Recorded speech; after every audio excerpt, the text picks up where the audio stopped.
yonent yàlla Muhammad sallallahu alayhi wa sallam wax nañu xadis boo xamante ne xadis bu jar a taxaw la, xadis bu doy waar la. Abu Hurayrata radiyallahu anhu moo ñu ko nettali. xadis bi ñëw na ci Muslim, ñëw na ci Buxaari. yonent bi mu ne xam leen ne iman bu fekkoon ne dafa nekk ci biddéew bi ñuy tuddee Suraya, biddéew bu gën a sori la presque ci biddéew yi. yonent bi sallallahu alayhi wa sallam mu ne kenn ci góoru Faris yi, waa Faris mooy dégg nga Iran tey, Faris mooy Iran tey. yonent bi sallallahu alayhi wa sallam mu ne kenn dana ko jot ci ñooñu. ci beneen riwaaya itam Abu Hurayra mu ne bés yonent bi sallallahu alayhi wa sallam dafa jàng aaya bi yàlla di wax naan wa in tatawallaw yastabdil qawman ghayrakum thumma la yakunu amthalakum.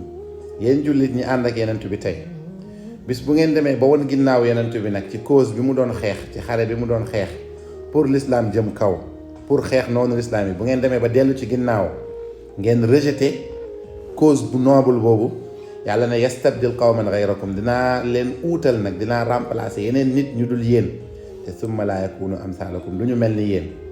ñu laaj ko moom yonent bi sallallahu alayhi wa sallam, ñooñu ñan la?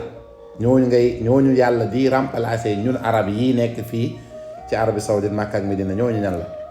yonent bi teg loxoom ci kaw mbaggu Salman al Farisi. Salman tamit ba tey iranien la.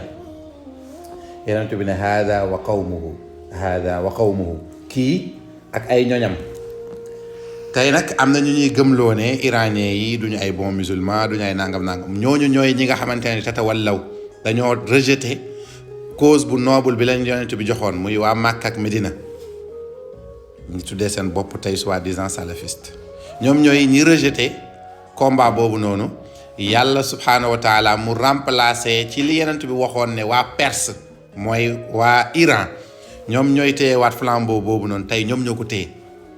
kon bu benn jullit nangu ñu koy def ci ay yu ndaw, ay ñooñu dañuy saaga saxaaba yi. non seulement du ñëpp, te ñiy wax ne ñii dañuy saaga saxaaba yi laa wax, ñoom yonent bi la ñuy saaga ak ay waajuram. na jullit ñi gën a nekk benn, te xam ne tey relève bi yàlla dakaa teg ci loxo Iran. na ñëpp ñëw bootu ci seen ginnaaw.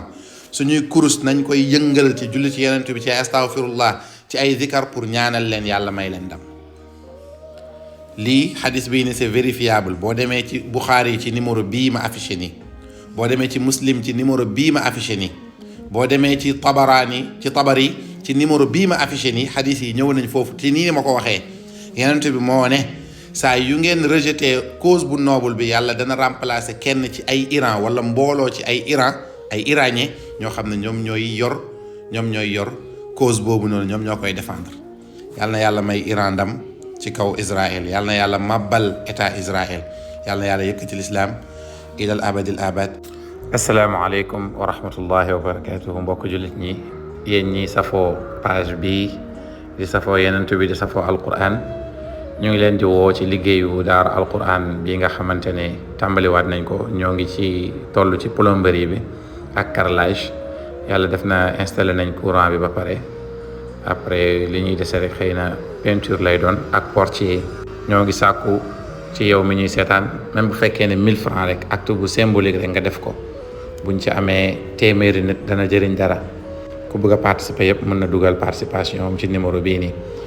daara ji ci jàkka la nekk, te yonent bi sallallahu alayhi wa sallama waxoon na mu ne képp ku tabaxal yàlla jàkka wala jaamukaayu yàlla bu toll ni tàgg ramatu, man yàlla maa koy tabaxal château ci aljanna.